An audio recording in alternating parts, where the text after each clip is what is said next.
Hi, I'm back. I'll be reading chapter 3,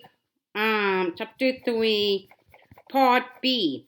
1000 Gifts, A Dare to Live Fully Right Where. You are chapter 3. At the table, I pour milk over porridge. The farmer sinks down into his chair at the end, lowers his head in prayer.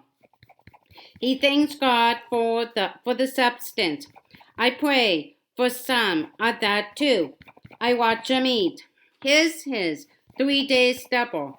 It's brushed with flakes of cracked corn, remnants of what he fed to the sows this morning. The neck front of his t-shirt is stained with sweat. He works 4 hard hours in the barn, feeding hundreds of sows, and the sun is just now meandering up to the table. The glass of orange juice set out for him sits untouched. I know what he would never tell me more. Cold sores on the inner wall of his throat, of his mouth. Stress. It's just that this thing, this sickness, getting to South, getting to him, has no name. It's been months. He sent feed samples to an international lab, run various water trials, called in the vet to run a multi-pronged battery of tests. Nothing. No diagnosis. No diagnosis for this spike in late term miscarriages. The loss of litter after still shriveled little. I told Craig that I think it's viral, not environmental. He reaches for a second piece of toast. The farmer and the vet have known each other since grade school, and the soccer field and Good News Bible Club. He asked if we can figure production data to analyze symptoms by priority. I hand him his two vitamin C tablets, some strange patterns, and the thing that makes no sense. So South testing pregnant when they aren't. You can hear the swoosh swoosh with the ultrasound, but she's not pregnant. Why? I'm getting good at feeble half smiles. I clear off the table, and he reads scripture. We do this at the close of every meal. This morning, the book of Amos, the prophet herdsman, with the name that means burden bearer. Late afternoon, the back door latches close, and water runs at sink. That's always him washing up first. I turn to the clock. He's in before dark. Before I get to the mudroom, he slips past me to the study. I think I'm on to something. He's already hunched over keyboard, tapping in some sort. I stay in the kitchen, chop up onions. Where smells of my own. I can hear the click of the cursor, him tracking a lead, then SAUTE, then broth, then vegetables to the pot. The sun has turned off the lights, gone to bed. In the dark of the study, his face is lit by the blue web. Soup simmers low, flavors bubbling, and I slip in behind him in front of the screen. His shoulders are tight, man tense, with the trail. I work the muscles deliberate, deep. Anything? Anything. It looks like it, he mutters. The word more, to himself then, to me. If this, isn't it? I don't know what is. Everything just lines up. Lines up. My thumbs walk circles. Into the sinews I scan cyberwords. The words make me wince. You think so? His cursor lingers at the end of a paragraph. Then he spins. His chair round pulls me down to his lap. I think that's it. That's the name. He murmurs the words. He murmurs the words near my ear. If that's, I point to the screen, to that name too long to pronounce. If that's really what's going on out in the barn, are you okay? I can feel his relief, the way it drains into me. Yes and no. I don't like what it is or what it looks like it's nearly impossible to eradicate. But you know what? I turn to find his eyes the way he and I me touch his hands. A well me tighten, us melted in hope. I'm strangely happy. It's true. It's true. No furrow plows across his brow. His mowing time eyes lay calm. God's good. Just naming it. Just naming it. When you don't have the name for something, you are haunted by shadows. It ages you. I press my lined forehead onto his. But when you can name something, when you can name something, my list of a naming God gives lies open on the counter 117, washing the warm eggs 118, crackle in fireplace 119, still warm cookies. Naming is EDENIC. I name gifts and go back to the garden and God in the beginning, who first speaks a name and lets what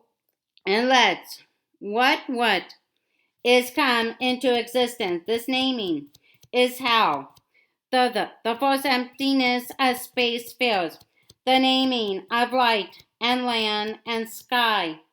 The first man's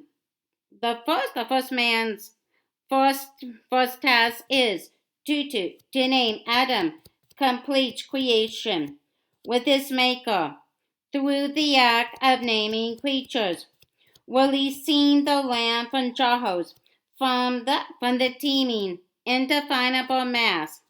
I am seeing it too in the journal in the face of the farmer. Naming offers the gift of we consider naming offers the gift of recognition. When I name moments, string out laundry and a nameplate. Thank you, Lord, for bed sheets and billowing winds, for fluff of a sparrow landing on line, sun, winter, warm, and one last leaf still hanging in the orchard. I am Adam, and I discover my meaning and God's, and to name is to learn the language of paradise. This naming walk never ends. for all the children of Adam naming to find an identity, our identity, God's.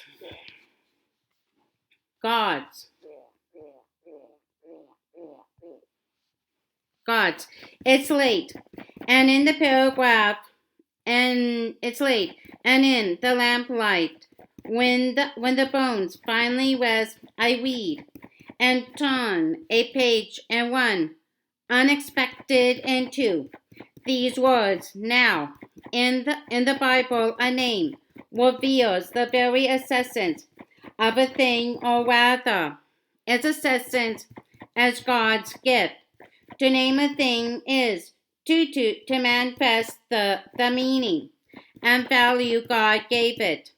To know it as coming from God, and to know its place and function within the cosmos created by God. To name a thing, in other words, is to bless God for it and in it. I read the words again. The heart palpitates hard. I don't hear the clock or the slosh hum of the dishwasher. All I can think is that my whim writing of 1,000 gratitudes, the naming of the moment. This is truly a holy work. This naming really does call now a gift of God. I read again. To name a thing is to manifest the meaning and value God gave it. I look at a day, a thing, an event in front of me, and it may look manner strange. What is it? But when I name it, the naming of it manifests its meaning. To know it comes from God. This is gift. Naming is to know a thing's function in the cosmos. To name is to solve mystery. In naming that which is right before me, that which I'd otherwise miss, the invisible becomes visible. The space that spans my inner emptiness fills. In the naming, I name, and I know the face I face. God is in the details. God is in the moment. God is in all that blows by in a life, even hurts in a life. God, how can I not name? Naming these moments may change the ugly names I call myself. I put a pen to a journal to name soft, and I shake it when it runs dry. Trace circles, and I coax out ink. Some days I coax hard. I am tired. I don't know if it's the way the honey light runs down the walls and sticks to all the dust, laying still on every surface.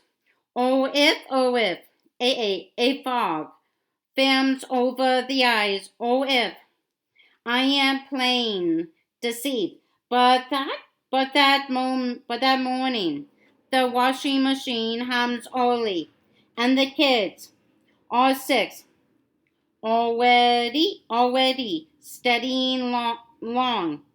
I try taking up EUCHARISTEO because I have known it before.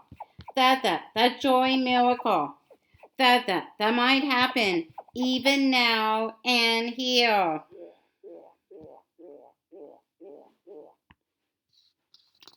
243. Clean sheets smelling like when 244. Hot oatmeal tasting like home 245. Bare toes in early light. I do feel that happy when I name, but the porridge pot soaks in the sink, and I don't know how much is my tongue tail of the other heart learning the real language of EUCHARISTEO. I didn't know then. I didn't know then what was to come.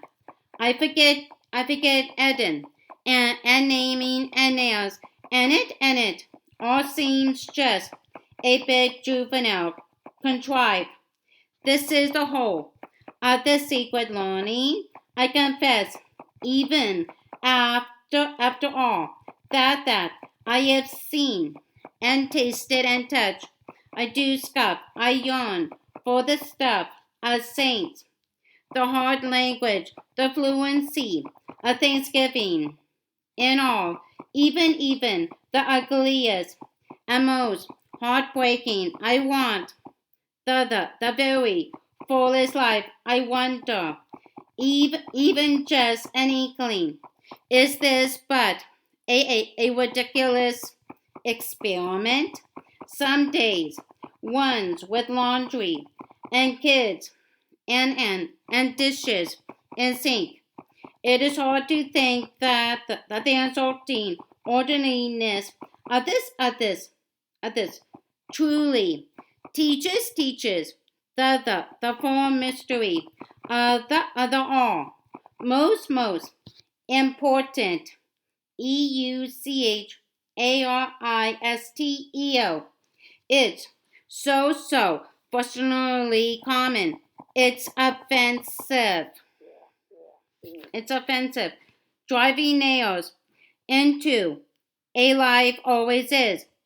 I pick up the journal Paul had twice said it, and I mustn't forget it. He said he had to learn, and learning requires practice. Sometimes even mind numbing practice. C.S. Lewis said it too, to a man looking for fullest life.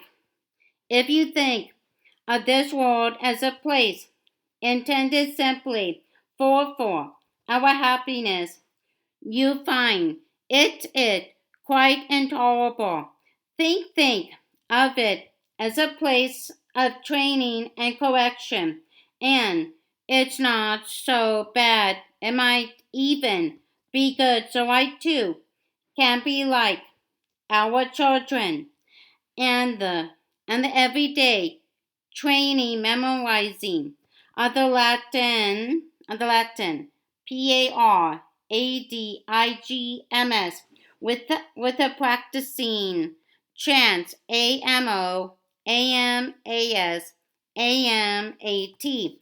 The washing machine dings and I light. This is why I had never will really learn the language of thanks in all things. Though pastors preach it, I still came home and gripped on. I had never practiced until it became the second nature. The first skin practice is the hardest part of learning and training. Is the essence of transformation. Practice. Hammer. This training might prove to be the hardest of my life. It just might save my life. Some days I pick up a camera and it's a hammer. The lens is my ink, for cameras have sensor eyes and pictures record.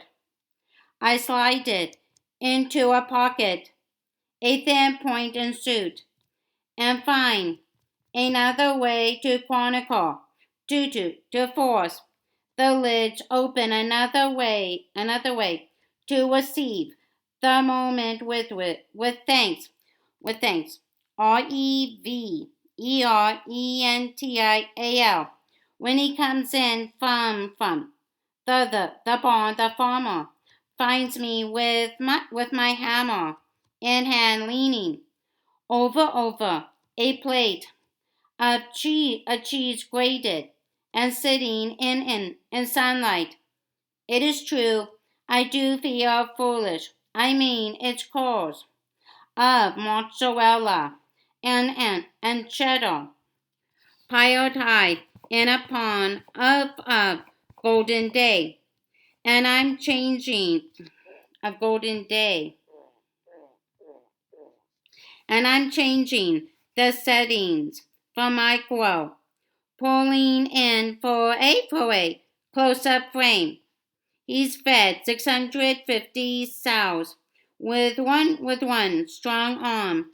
This morning, flicked on a welder and melted steel. It is quite possible that the God glory of a wing of shredded cheese may be lost on him. On him. It isn't. I like finding you just like this. He wraps one arm around my bowed middle, draws me close in and pulls up into him strong, crazy.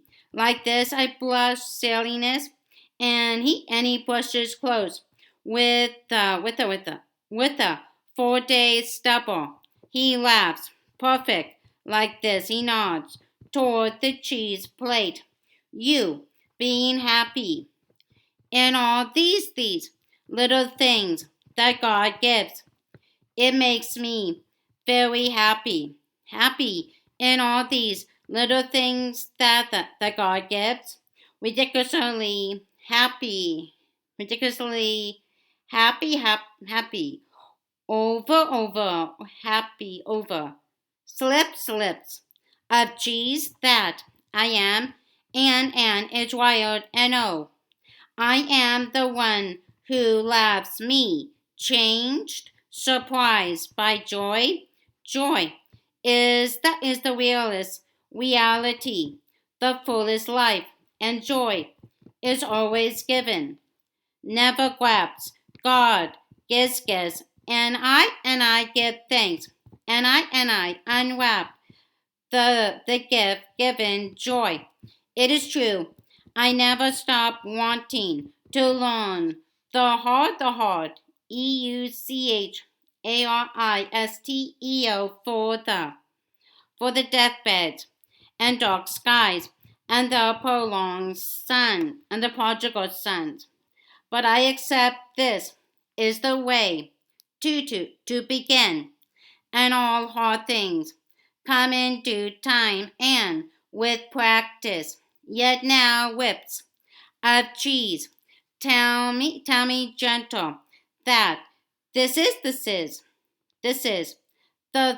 first secret step into EUCHARISTEO versus miracle, gratitude for the seemingly insignificant, a seed.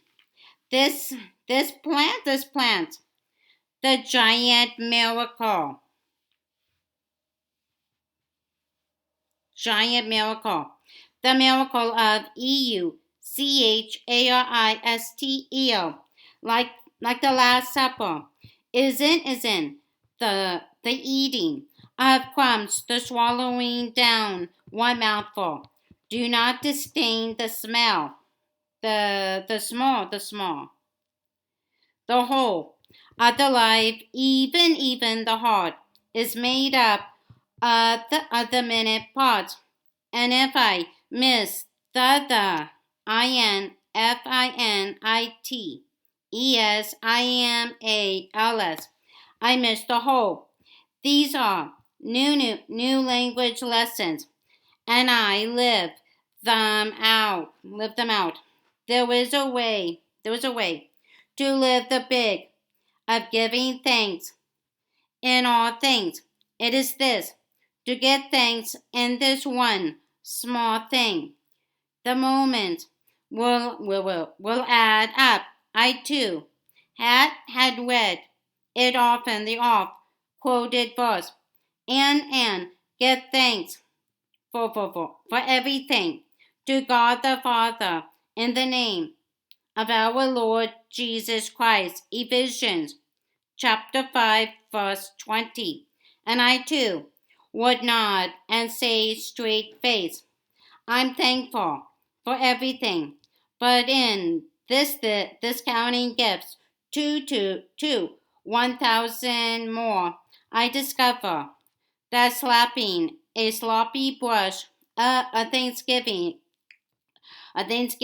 over everything in my life leaves me deeply thankful for very few things in my life. A lifetime of sermons on thanks in all things, and the shelves sagging with books on these things. And I testify, life-changing gratitude does not fasten to a life unless nailed through with one very specific nail at a time. Little nails and a steady hammer can rebuild a life. EUCHARISTEO proceed the miracle. I snap a picture of cheese. I roll out the dough, sprinkle the wing cheese around pizza thin. I feel how the sun lies down warm across hands, and how thanks soaks through the pores. I think how God glory in a cheese ring might seem trifling, even offensive, to focus the lens of a heart on the minute in a world mangled and maimed and desperately empty. I know there is poor and hideous suffering, and I have seen the hungry and the guns that go to war. I have lived pain, and my life can't tell. I only deepen the wound of the world when I neglect to give thanks for early light, dappled through leaves and the heavy perfume of wild roses in early July, and the song of crickets on hum nights, and the rivers that run, and the stars that rise, and the rain that falls, and all the good things that a good God gives. Why would the world need more anger, more outrage? How does it save the world to reject unabashed joy when it is joy that saves us? Rejecting joy to stand in solidarity with the suffering doesn't rescue the suffering. The converse does. The brave who focus on all things good, and all things beautiful, and all things true, even in the small, who give thanks for it, and discover joy even in the here and now.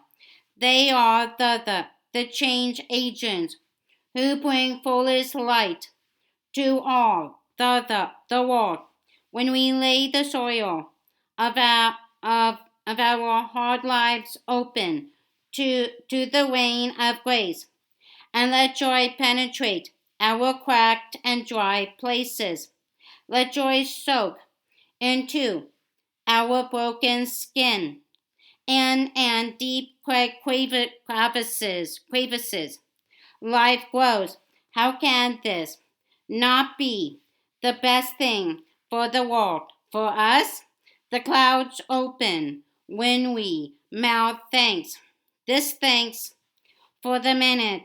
This is to say the prayer of the most blessed of woman, about to participate in one of the most transformative events the world has ever known. Mary, with EMBRYON, I see God Himself filling her womb, exalts in quiet ways. My soul doth magnify the Lord. Luke chapter 1, verse 46, KJV. So might I, yes, and even here. Something always comes to fill the empty places. And when I give thanks for the seemingly microscopic, I make a place for God to grow within me. This makes me full, and I magnify Him with thanksgiving. Psalm chapter 69, verse 30, KJV. And God enters the world. What will a life magnify? The world's stress cracks the grubbiness of a day. All that is wholly wrong and terribly busted. Or God never is God's open potence and opus and OMNISCRIENC diminutive. God is not in need of magnifying by us so small, but the reverse. It's our lives that are little, and we have falsely inflated self, and in things we decrease, and the world returns right. I say thanks, and I swell with Him, and I swell the world, and he stirs me joy all afoot. This, I think, this is the other side of prayer. This act of naming grace moments, this list of God's gifts, moves beyond the shopping listless reality of prayer and into the other side of prayer, the interior of His throne room, the inner walls of his powerful love beating heart. The list is God's list, the pulse of His love, the love that thrums on the other side of our prayers. And I see it now for what this really is. This dare to write down 1,000 things I love. It really is a dare to name all the ways that God loves me, the true love dare to move into His presence and listen to His love unending, and know the grace uncontainable. This is the fault of the miracles, the only thing that can change us. The world is this, all His love. I must never be deceived by the simplicity of EUCHARISTEO and penning His love list. Cheese, sun, journal, naming love, hear, it all. Fear feels ordinarily hollowed, and I breathe shallow. I should take the shoes off. I am Bell, and he is so in, and he moves, and I am one, and I know it for what it is. This is the other side where Daniel, man, a prayer live, change agent, mover, and shaker Daniel, second to the king Daniel, sleeping on, perfect peace in the den of the lions Daniel. Daniel is a man of a power prayer, not because he bends the stiff knees and makes petitions of the high throne 3 times daily. Rather, his prayers move kings and lion jaws, because Daniel prayed 3 times a day, just as he had always done, giving thanks to his God. Daniel chapter 6, verse 10, emphasis added. 3 times a day Daniel prayed. Thanksgiving for the everyday common, for the God. Love, love, spilling forth from the God heart at the center of all. The only real prayers are the ones mouthed with thankful lips, because gratitude ushers into the other side of prayer, into the heart of the God love, and all power to change the world. Me resides here in his love prayer, to be prayer, to have any power to change anything, must first speak thanks in everything by prayer and petition. With thanksgiving, present your request to God. Philippians chapter 4, verse 6, NIV, emphasis added. First, I tell you to pray for all people, asking God for what they need, and being thankful to him. 1 Timothy chapter 2, verse 1, and CV, emphasis added. Prayer without ceasing is only possible in a life of continual thanks. How did I ever think there was another way to enter into his courts but with thanksgiving?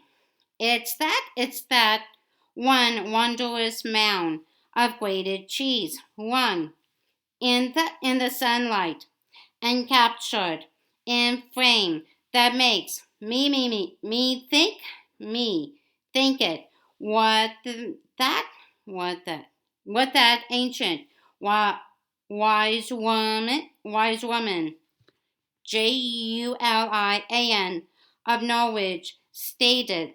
The highest form of prayer is to the goodness of God.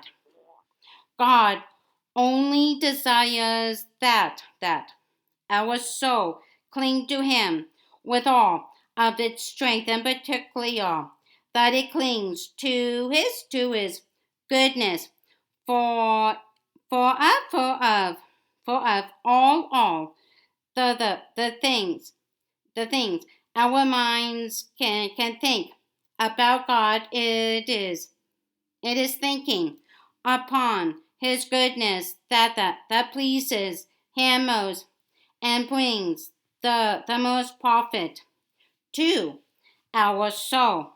The giftless is thinking upon his goodness, and this pleases him most, and most prophets, my own soul, and I am beginning, only beginning to know it if clinging to His goodness is the highest form of prayer. Then this scene, His goodness with a pen, with a shudder, with a word of thanks. These really are the most sacred acts conceivable, the ones anyone can conceive anywhere, in the midst of anything. EUCHARISTEO takes us into His love. I am struck, and I long chime. Daniel is only a man of prayer because he is a man of thanks. And the only way to be a woman of prayer is to be a woman of thanks and not sporadic general thanks, but 3 times a day. EUCHARISTEO. Was it the power of every day Thanksgiving prayer that shut the gaping mouths of the lions, RAVENOUS, lions would count as hard. EUCHARISTEO. I slide a pizza out of oven, and cheese has melted over all and through all. And someday I would tell Shelley that the life change comes when we receive life with thanks and ask for nothing to change. I cut the pizza round into slices, and the porcelain dove etched with the word peace, the one that hangs in hope by my corner kitchen window. She looks to soar into hard winds.